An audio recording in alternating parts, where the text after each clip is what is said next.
गागरोन का दुर्ग भारतीय राज्य राजस्थान के झालावाड़ जिले में स्थित एक दुर्ग है।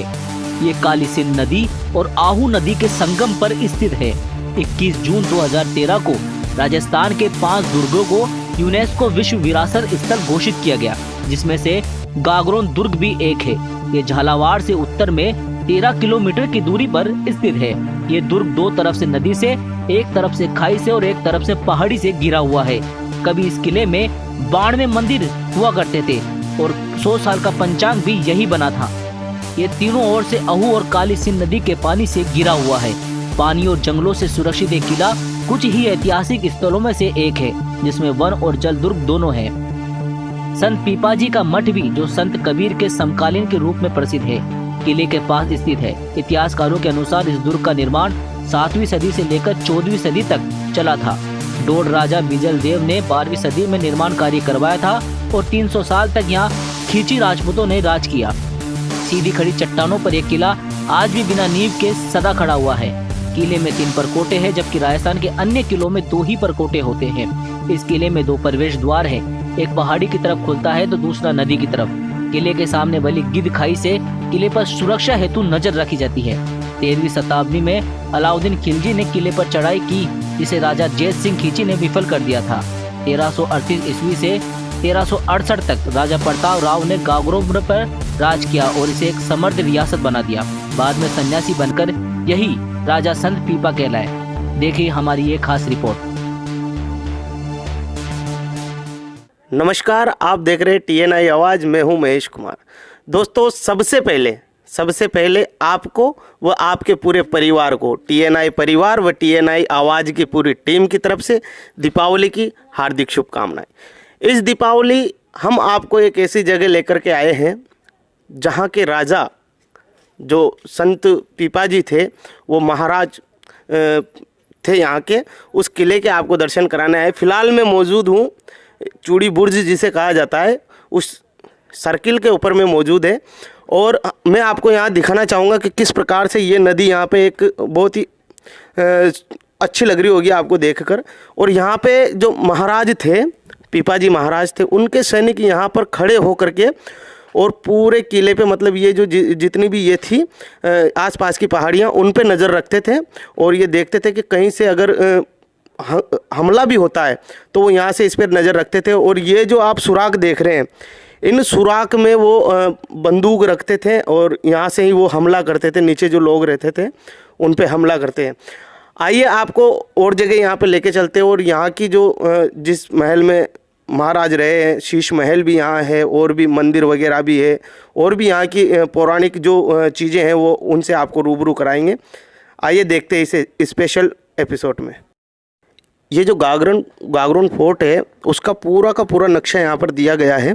और इसी के ऊपर यहाँ पे इसकी जो समुद्र तल से जो इसकी ऊंचाई है 1650 फीट ऊपर बताई गई है। 1650 फीट ये मतलब समुद्र तल से ऊपर है। और अभी हम ये एक गेट यहाँ पर है जिसका नाम यहाँ पर दे रखा है नकार खाना करके, ये गेट है। और चूड़ी बुर्ज गेट उधर था जिससे हम अंदर आए थे। अभी मैंने आपको उस चीज़ के दर्शन भी करवाए थे। तो आइए हम आगे चलते हैं और आगे की पूरी जानकारी लेते हैं, किस प्रकार इस किले को बनाया गया है और क्या क्या इस किले में क्या क्या खासियत है इसकी, और क्या क्या चीज़ें हमें देखने के लिए मिलती है। आइए जानेंगे इस रिपोर्ट में। तो हम पहुँचे हैं मधुसूदन मंदिर के नीचे के हिस्से में। हम यहाँ पहुँच चुके हैं मधुसूदन मंदिर में। और इस मंदिर में जो हमने आकर के देखा तो काफ़ी अच्छा है। इसकी पुताई वगैरह भी दोबारा करवा दी है और बहुत ही अच्छी तरीके से, अगर आप इसकी डिज़ाइन वगैरह देखेंगे किस प्रकार से इसको बनाया गया है। पहले की अगर हम बात करें तो पहले मशीनें नहीं थी, ये सारी कारीगरी हाथों से की गई है।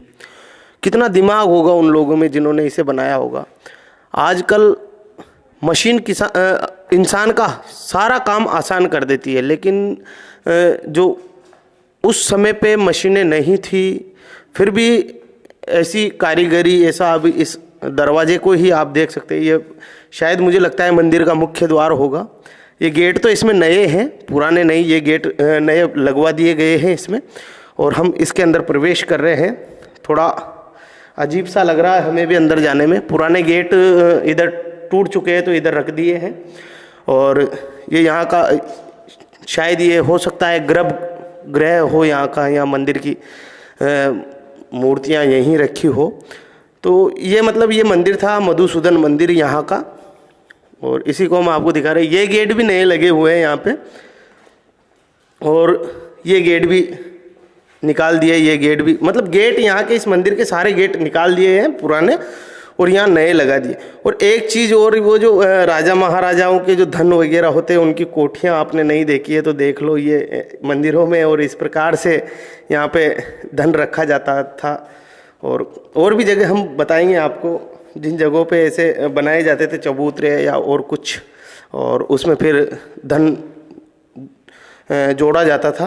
और इधर शायद ये इधर एक खाई है, गेट है, ये इधर रास्ता है, खाई नहीं है, रास्ता है।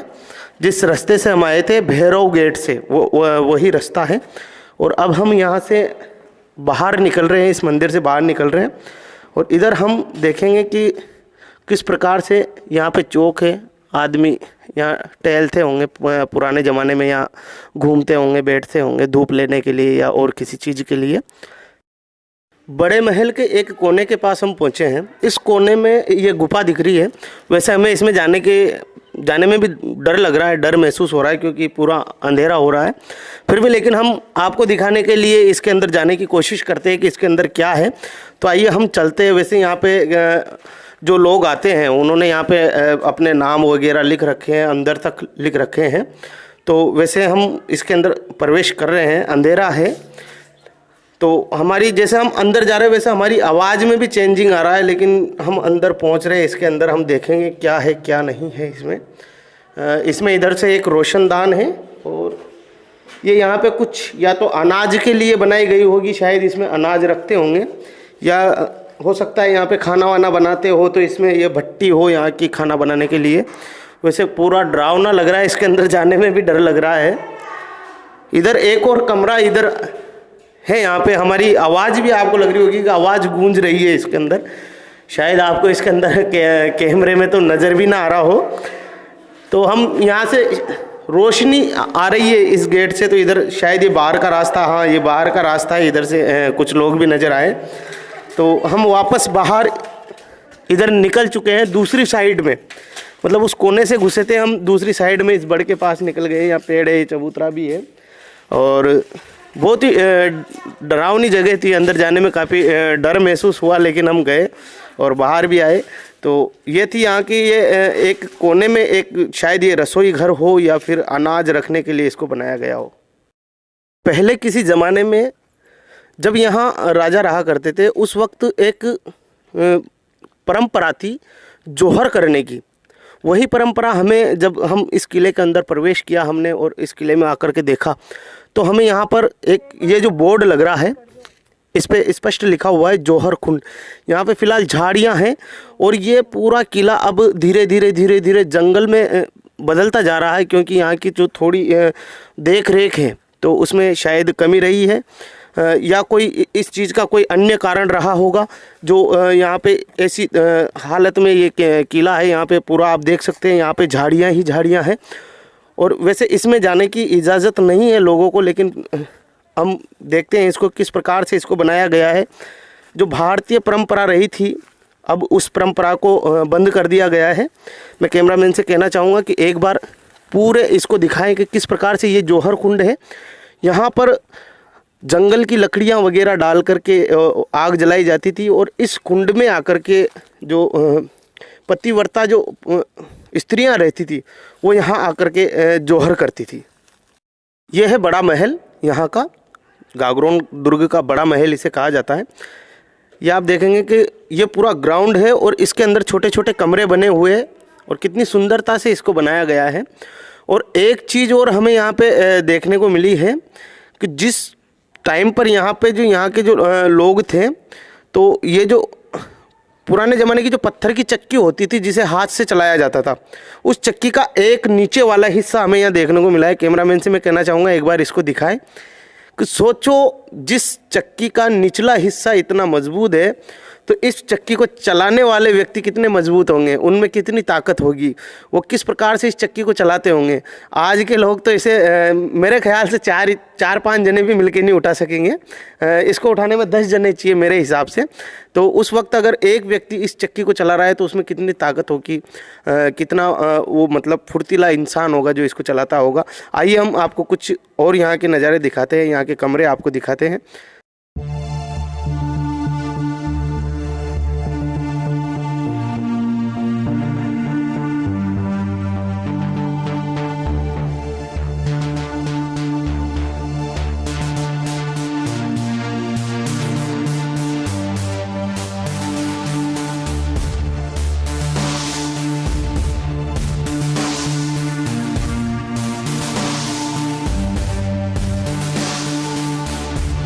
यहाँ पर ये बड़ा महल है, इस जगह को बड़े महल के नाम से जाना जाता है।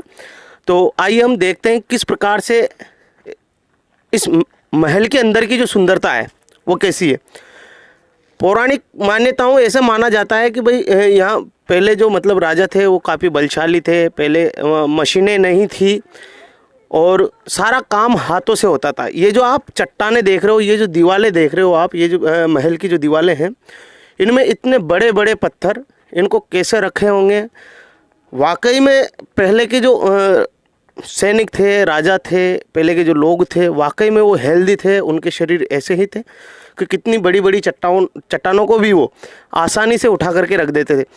इस महल के अंदर हम प्रवेश कर रहे हैं। अंदर जाने के बाद में हम जानेंगे कि इस महल को किस प्रकार से, कितनी सुंदरता से बनाया गया है, किस प्रकार से बनाया गया है। आइए चलते हैं अंदर।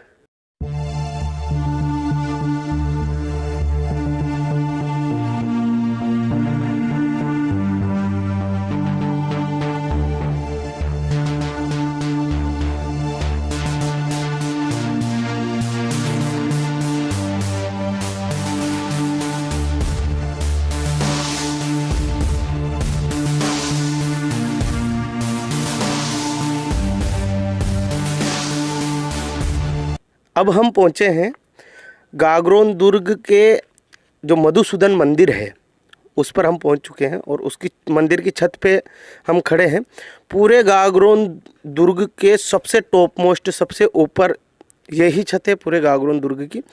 और यहाँ से अगर आप देखेंगे तो ये जो नदी हम आपको दिखाना चाहेंगे कि किस प्रकार से काली सिंध नदी से ये जो दुर्ग पूरा घिरा हुआ है। और लगभग 3 किलोमीटर इसे बताया जाता है, 3 किलोमीटर और 1650 फीट की समुद्र तल से 1650 फीट की ऊंचाई पर है ये। वो सामने पहाड़ी है और ये काली सिंध नदी है और आओ नदी का और काली सिंध नदी का यहीं पे संगम होता है। और इस किले में अब ज़्यादा ये नहीं रही, देखभाल नहीं रही ऐसी, और ये धीरे धीरे खंडर बनता जा रहा है। वैसे इसमें कार्य भी काफ़ी किए हैं, काफ़ी अच्छे कार्य किए हैं, लेकिन अब धीरे धीरे पेड़ पौधे, घास वगैरह ये काफ़ी उग चुके हैं इसमें। और धीरे धीरे बहुत मतलब बहुत सी जगह से टूट भी चुका है, बहुत सी जगह खंडर बन चुके हैं, बहुत सी जगह अभी बचा हुआ है। तो आइए कुछ और जानेंगे इसमें कि किस प्रकार से इस मंदिर की बनावट है, किस प्रकार से इसमें मूर्तियाँ रखी हुई है, क्या है, वो आगे जानेंगे हम। ये यहाँ का भैरव पोल है गागरोन दुर्ग का। हम यहाँ पहुँचे, आगे यहाँ पे हम आगे चलेंगे तो यहाँ पे भैरव जी का मंदिर भी नज़र आएगा। और यहाँ पर जो ये जो चट्टाने तोड़ करके और यहाँ रख रखी है, किस प्रकार से आप इस चट्टान को देख सकते हैं, कितनी बड़ी चट्टान ये है। और इस चट्टान को कैसे लोगों ने यहाँ पे रखा होगा। और ये तो कुछ भी नहीं है, ये जो आप ये चट्टान देख रहे हैं ये तो कुछ भी नहीं है। आप कैमरामैन से मैं कहना चाहूँगा आप एक बार ये वाली चट्टान लोगों को दिखाएं, हमारे जो दर्शक हैं उनको ये वाली चट्टान दिखाएं कि इस चट्टान को किसने उठा के रखा होगा। कितनी बड़ी चट्टान, वहाँ से लेकर के और यहाँ तक इतनी बड़ी चट्टान। सोचो पहले के लोग कितने ताकतवर होंगे, उनके अंदर कितनी फुर्ती, कितनी शक्ति, कितना जोश था कि वो इतने बड़े बड़े पत्थरों को भी उठा करके। और देखो कितने वर्ष, सैकड़ों वर्ष गुजर गए हैं, लेकिन ये ज्यों का त्यों है। ये आजकल का बना हुआ नहीं, आजकल का बना हुआ नहीं है, ये बहुत पुराना है, बहुत प्राचीन है, सैकड़ों वर्ष इसे हो चुके हैं। तो आइए हम अब अंदर इसके प्रवेश करते हैं और देखते हैं किस प्रकार से अंदर की खूबसूरती है, कैसे इसको बनाया गया है। तो ये भैरव पोल है और यहाँ पे भैरव जी का स्थान भी है। आगे हम द्वारिकाधीश मंदिर भी देखेंगे इसी में।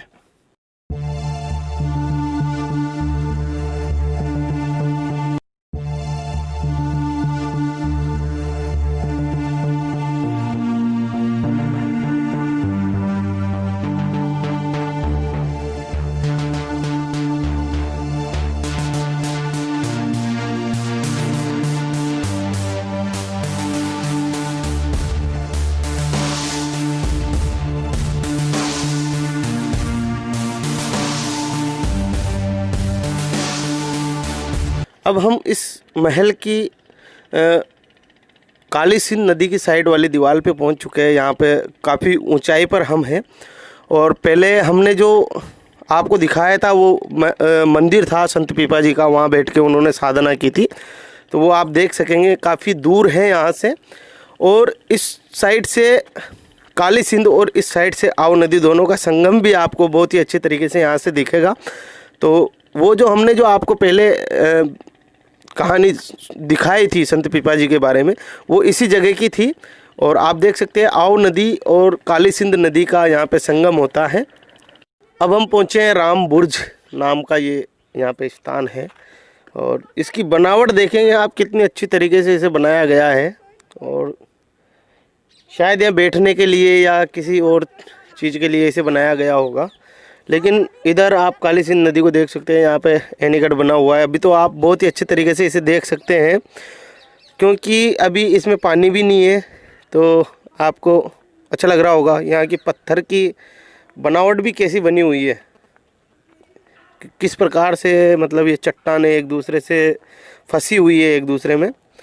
और हम इसका पूरे के राउंड करेंगे पूरे पे। और नीचे का हिस्सा हम आपको यहाँ से दिखाते हैं कि अगर नीचे देखेंगे अपन तो कैसा महसूस होता है, कैसा लगता है।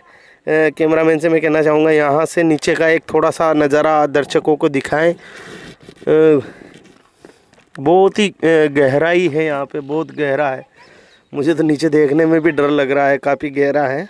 और अब इसमें और भी जगह हैं यहाँ पे देखने की, तो लेकिन हमारे पास इतना समय नहीं है कि हम आपको इतनी ज़्यादा चीज़ें दिखा सकें, क्योंकि 5 बजे इसे बंद कर दिया जाता है और 5 बजने में है अब। तो ये लास्ट चल रहा है और यहाँ से दुश्मनों पर नज़र भी रखी जा सकती है, हो सकता है यहाँ इसीलिए इसे गोलाई में बनाया गया हो। और ये जो हिस्सा है इससे 2 साइड, इस साइड और इस साइड, दोनों साइड में मतलब दुश्मनों पर नज़र रखी जा सकती है। यहाँ से पूरा किला वो देखा जा सकता है। और कहा जाता है कि ये 3 ओर से इस काली सिंध नदी और आऊ नदी से घिरा हुआ है। तो एक साइड ये हो गई, एक साइड आपने अभी दिखाई हमने आपको, और एक साइड वो थी जहाँ से हमने आपको वो अंडरग्राउंड महल बताया था आपको। ये था गागरोन दुर्ग जिसके दर्शन हम आपको करा रहे थे। और आगे और भी ऐसे ही वीडियो हम आपके लिए लाते रहेंगे, आपको दिखाते रहेंगे। फ़िलहाल कोरोना महामारी चल रही है और सभी सरकार की गाइडलाइन का पालन करें, घर पर रहें, स्वस्थ रहें। कैमरामैन जानू वर्मा के साथ महेश कुमार, TNI आवाज़, झालावाड़।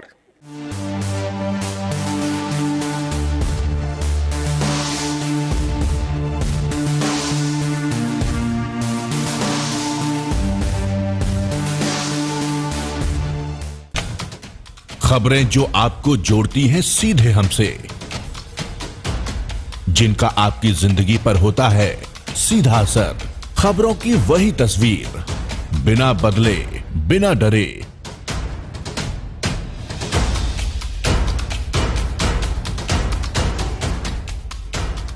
सच का जज्बा लिए सच दिखाते हैं हम, आपकी आवाज के साथ TNI आवाज।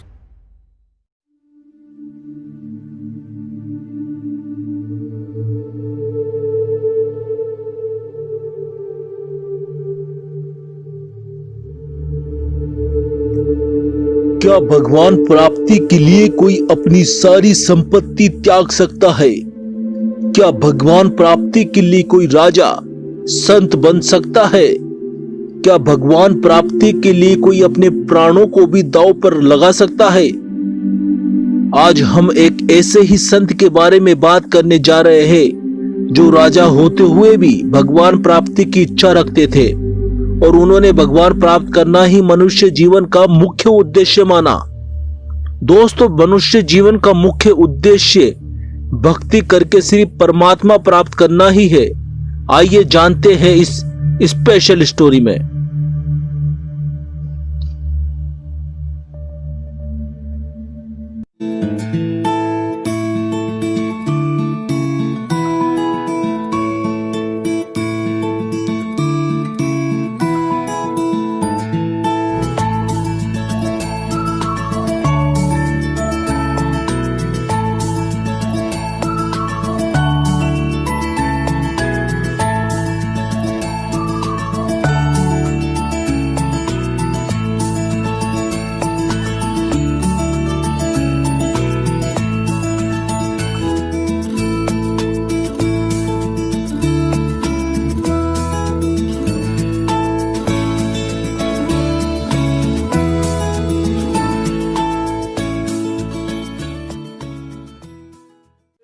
नमस्कार, मैं हूं महेश कुमार और आप देख रहे हैं TNI आवाज।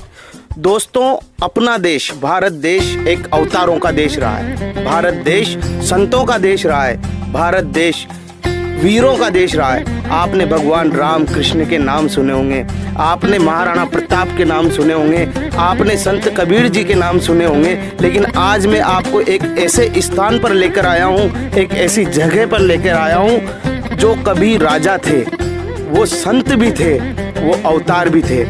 दोस्तों, आज हम झालावाड़ जिले के गागरोन किले के समीप पहुंचे हैं, जहां पर संत पीपाजी का यहाँ पे एक स्थान है। मेरे पीछे आप ये मंदिर देख रहे हैं, ये मंदिर संत पीपाजी का है। पीपाजी गागरोन में इनका जन्म हुआ था। विक्रमी संवत 1426 में इनका जन्म हुआ था।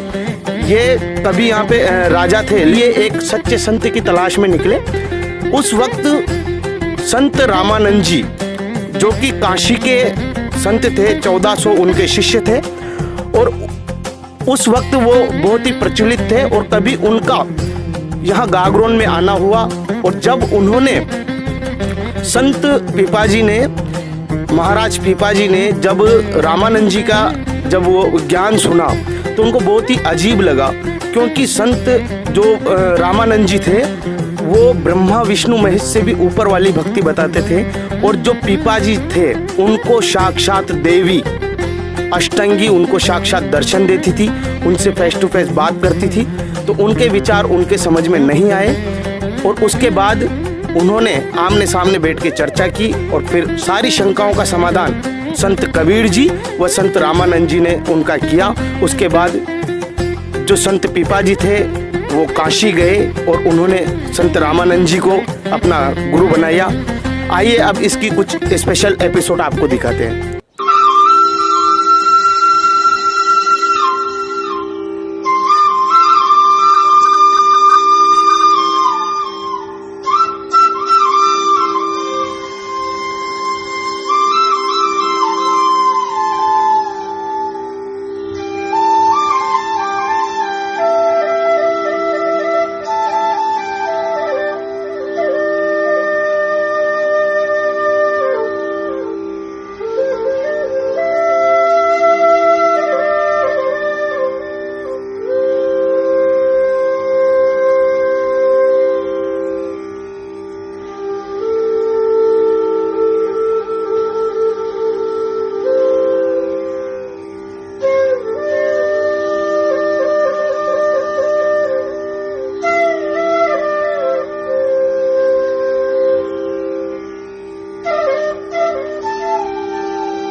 ये यहाँ पे नया मंदिर बना हुआ है। इसके अंदर हम जा रहे हैं और इसी में हम देखेंगे कि किस प्रकार से, कितनी सुंदरता से इसको बनाया गया है। कैमरामैन से मैं कहना चाहूँगा कि इसकी ऊपर वाली सुंदरता एक बार अपने कैमरे में कैद करें। सामने आप जो देख रहे हैं वो संत पीपाजी हैं और वो उनकी पत्नी सीता जी है। इधर भी कुछ रामानंद जी की और इनकी यहाँ पे फोटो लगी हुई है। और कैमरामैन से एक बार और मैं कहना चाहूँगा इस मंदिर की पूरी सुंदरता एक बार आपको दिखाएं।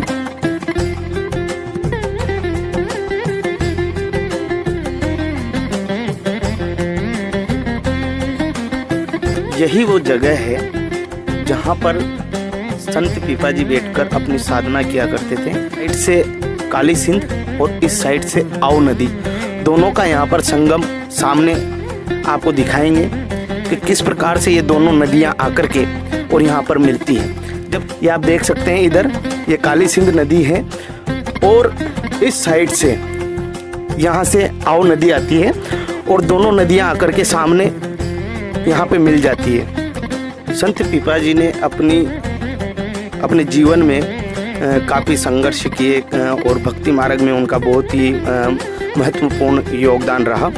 यहाँ पर कुछ लोग भी आए हुए हैं, हम इनसे भी जान लेते हैं कि ये कहाँ से आए हुए हैं और क्या नाम है इनका। एक्सक्यूज़ मी सर, कहाँ से आए हुए हैं आप? कोटा जिले से आए। क्या नाम है सर आपका? सचिन बड़ोतिया। अच्छा सर, यहाँ आके कैसा महसूस कर रहे हो आप? यहाँ आने के बाद में मन को कुछ शांति महसूस हुई और काफ़ी कुछ जानकारी प्राप्त हुई संत पीपाजी के बारे में। और एक बहुत अच्छा स्थान है, झालावाड़ जिले में दर्शनीय स्थल है, बहुत अच्छा। सर आप कह रहे हैं कि संत पीपाजी के बारे में बहुत ही अच्छी जानकारी आपको प्राप्त हुई है। क्या जानकारी प्राप्त हुई आपको? संत पीपाजी ने यहाँ पर तपस्या करी और बहुत सारी यहाँ के संतों से हम मिले हैं, तो बहुत सारी वाणियाँ उनकी पहले भी हमने सुन रखी है और कबीर जी के द्वारा भी उनकी वाणियाँ हमने सुनी है। दो चार बहुत अच्छे, मतलब कोई एक वाणी आप बोल के बताओ। हाँ, 2 लाइन बोल पाऊंगा मैं, ज़्यादा तो मुझे ध्यान नहीं है। पीपा दरिया में कूद गए जिनके सीकरी बिठाई, वो नरपाड़ा जीत गए जिन सरदर की बाजी लाई। जी बहुत बहुत धन्यवाद सर। ये थे हमारे साथ सचिन जी। तो इन्होंने जो वाणी बोली इसका सीधा अर्थ ये है कि जब वो संत पीपाजी वहाँ गए थे काशी में और वो यमुना जी के किनारे चल रहे थे, तो उनको जब पता लगा कि भाई भगवान कृष्ण यहाँ रहे हैं, तो उन्होंने किसी ग्वाले से पूछ लिया था, किसी ग्वाले से पूछा था कि भगवान कृष्ण कहाँ मिलेंगे। तो उसने बस इशारा करके बोल दिया था कि इस नदी के बीच में वो आपको मिलेंगे। तो और वो दोनों ही कूद गए थे। उसके बाद फिर भगवान ने वहाँ पे तुरंत द्वारिका बनाई और 3 दिन उनको उस द्वारिका में रखा। भगवान कृष्ण ने उनको दर्शन दिए। दोस्तों हम उस स्थान पर पहुँच चुके हैं जहाँ पे संत पीपाजी महाराज यहाँ साधनाएं किया करते थे, अपनी भक्ति किया करते थे। तो जो संत पीपाजी का जो संस्था है उसके जो अध्यक्ष हैं ऑल इंडिया के, वो हमारे साथ मौजूद हैं। सर क्या नाम है आपका? ओम प्रकाश बड़गुजर। जो कहाँ पे साधना करते थे वो? पीपाजी महाराज ने भारत में अनेक जगहों पे साधना की है। यहाँ पर ये जो किला है गागरोन का किला, यहाँ के राजा थे। अच्छा, तो यहाँ पे बताया जाता है कि यहाँ पे एक गुफा थी, उसमें वो बैठ करके साधना करते थे। जी, ये जब साधना में लीन रहते थे तो ये सामने जो दिख रही है आपको इधर, ये उनकी गुफा थी जिसका एक रास्ता नीचे नदी की तरफ जा रहा है। अंदर से ही वो नदी में जाके स्नान करके वापस इस गुफा में आ जाते थे और फिर वापस बाहरी लोगों से मिलना जुलना बहुत कम था। हर समय ध्यानस्थ रहते थे, भगवान की सेवा में रहते थे। यह वट वृक्ष जो है, इस वट वृक्ष से नीचे जो ये पटिया दिख रही है, सामने ये जो पटिया दिख रही है, पीपाजी महाराज संभवतः इस गुफा से निकल के धूप सेवन करने के लिए या कुछ बाहर की हवा लेने के लिए यहाँ आके बैठ के इस जगह पे साधना करते थे। और ये उन्हीं के समय का ही ये वट वृक्ष है जो अब पुनः ऊपर किसी पेड़ की डालियाँ नीचे आके पुनः जड़ों में लीन हो रही है। पुराना जो वृक्ष है वो अभी तक आपको ऊपर दिख रहा हुआ है, एकदम वो खा गए हैं जिसको सभी जानवर, और वापस वो खंडर हो गया था पूरा पेड़, अब वापस सही हो रहा है। ये जो यहाँ पे जो स्थान है कि कितने वर्षों पुराना है ये स्थान? लगभग 650 साल पुराना स्थान है। दोस्तों हमारे साथ ये जो पीपा धाम है, इसकी पीठ के जो महंत हैं वो हमारे साथ मौजूद है। आइए हम उनसे कुछ जानते हैं। महाराज श्री जी, हम आपसे ये जानना चाहते हैं कि हमने सुना है कि संत पीपा जी जो थे उनको साक्षात देवी जी दर्शन दिया करती थी और फिर उन्होंने ही संत रामानंद जी के पास उनको जाने का आदेश दिया था। तो पूरा प्रकरण कृपया स्पष्ट करके बताइए। श्री पीपा जी महाराज की जय। तो प्रेत ने जब पछाड़ा तो देवी जी के पास पहुंचे, देवी जी का ध्यान किया, देवी जी प्रकट हुई, देवी जी से प्रार्थना की कि मैं तो परास्त हो गया और मैं अभय और निर्भय पद की प्राप्ति चाहता हूं। तो देवी जी ने कहा कि यदि निर्भय पद की प्राप्ति करना चाहते हो तो भगवान श्री हरि की शरण में जाइए, और हरि की शरण में जाने का मार्ग गुरु के द्वारा प्राप्त होगा। तो किसको गुरु बनाऊं? तो देवी जी ने निर्देशन दिया कि काशी में इस समय जगत गुरु स्वामी रामानंदाचार्य जी महाराज, जिनके शिष्य कबीर जी, रैदास जी, धन्ना जी, सेन जी हैं, उनके पास जाकर दीक्षा लो। तो यहाँ से काशी पधारे। राजा थे इसलिए राजा के रूप में गए, लाव लश्कर के फौज के साथ में। लेकिन जब आश्रम पर पहुँचे, आश्रम पर पहुँचकर और जो वहाँ दरबारी थे संत भगवान के, जगत गुरु स्वामी रामानंदाचार्य जी के, उनसे प्रार्थना की कि गागरोनगढ़ से राजा पीपा आया है, दर्शन करना चाहता है। तो स्वामी जी ने कहा कि राजासो न हेतु, हम फकीर संत हैं, हमको राजा से क्या मतलब? माने राजा अहंकार का प्रतीक लाव लश्कर लेकर पहुंचा है, तो यह मार्ग तो भक्ति का है नहीं। इसलिए इशारा समझ गए पीपा जी महाराज, तुरंत गंगा जी के तट पर गए। जो कुछ भी आभूषण बेशकीमती थे वह सब ब्राह्मणों को दान दिए और लाव लश्कर को लौटा दिया। गागरोनगढ़ के लिए एकमात्र धोती रखी, आधी नीचे शरीर पर, आधी उसी को ओढ़ लिए और पुनः पहुंचे कि दासों का अभिलाषी, तो दर्शनों का अभिलाषी दास पीपा आया है। तो स्वामी जी ने कहा अच्छा, अभी दूसरे स्वरूप में था, अब इस तरह से, इसका मतलब बहुत भारी श्रद्धा है। जी महाराज। तो बोले जब ऐसी बात है तो शिष्य से कह दिया कि जाओ कह दो वो सामने कुआं है जिसको पीपा कूप कहते हैं, पंचगंगा घाट बनारस में है, उसमें कूद जाए। तो उधर कूदने के लिए जब भागे तो लोगों को, दो दूसरे भक्त थे उनको इशारा किया, पकड़ लो, पकड़ कर लाए, इधर पर्दे में से दर्शन दिए और उपदेश दिया। तो इस तरह से स्वामी जी के शिष्य हुए। यह संत पीपा जी हैं, गागरोन के राजा रहे हैं पूर्व में, और उसके बाद समस्त देश का भ्रमण करते हुए यहाँ तक कि द्वारिका जो समुद्र के अंदर है, दिव्य जिसको कहा जाता है, उसमें 8 दिन तक भगवान श्री कृष्ण और रुक्मिणी जी के साथ रहकर आए, छाप लेकर आए शंख चक्र की, और सब तरफ होते हुए टोंक डिस्ट्रिक्ट में जो टोडा राय सिंह है वहाँ की गुफा में, और बहुत दिन तक भजन किए सीता सहचरी जी के साथ। जब सीता सहचरी जी का पर्यवसान हो गया उसके बाद पुनः इस स्थल पर आए और यही समाधि हुए। जीवित समाधि है यह। जीवित समाधि का मतलब होता है शरीर छूटने के बाद समाधि नहीं, आसन मारकर और दिव्य धारणा के द्वारा और सहस्रार में अपने प्राणों को ले जाकर ध्यान में निमग्न हो जाना, उस तरह की जागृत समाधि है। ये थे संत पीपा जी, जिनके बारे में भी आपने काफ़ी जाना कि किस प्रकार से उन्होंने एक राज्य को त्याग दिया भगवान प्राप्ति के लिए। पूरे के पूरे प्रकरण में आपने जाना कि किस प्रकार से देवी जी उन्हें दर्शन देती थी और किस प्रकार से उन्हें एक सारी आडंबर वाली साधनाओं को छोड़कर, अपने राज्य को छोड़कर एक सच्चे संत की तलाश की उन्होंने, और सच्चे संत से नाम दीक्षा लेकर के फिर उन्होंने अपना मोक्ष कराया। कैमरामैन बिट्टू के साथ महेश कुमार, TNI। खबरें जो आपको जोड़ती हैं सीधे हमसे, जिनका आपकी जिंदगी पर होता है सीधा असर, खबरों की वही तस्वीर, बिना बदले, बिना डरे।